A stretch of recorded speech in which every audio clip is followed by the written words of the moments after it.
রাজপথের একটা অংশ অলরেডি নেমেছে এবং তাদের পক্ষ হয়ে এই কাজগুলো ভাঙচুর করেছে।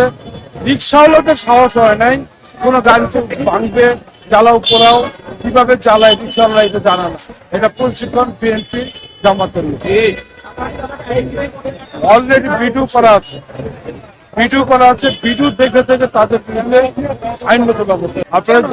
আপনারা জানেন যে মহামান্য হাইকোর্টের যে নির্দেশ দিয়েছে, সেই নির্দেশের কারণে আমাদের পুলিশ এবং অন্যান্য সংস্থা ইতিমধ্যে মাঠে নেমেছে।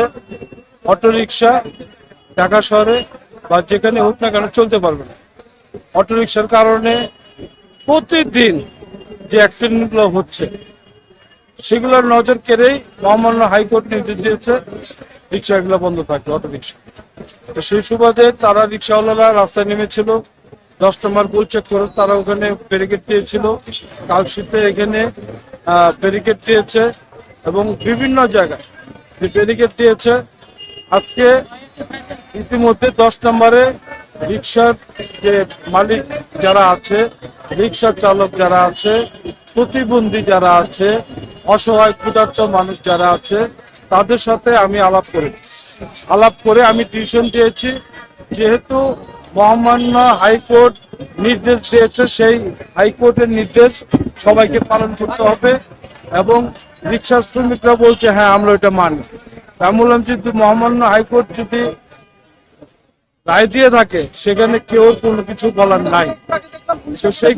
সেই ক্ষেত্রে তাদের কথা শুনেছি এবং তাদেরকে বলেছি মাননীয় প্রধানমন্ত্রীর সাথে আপনাদের এই রিক্সাওয়ালা ক্ষুধার্ত মানুষ, অসহায় মানুষ, তাদের কথা আমি মাননীয় প্রধানমন্ত্রীর সাথে আলাপ আলোচনা করে আমরা সিদ্ধান্ত দিব।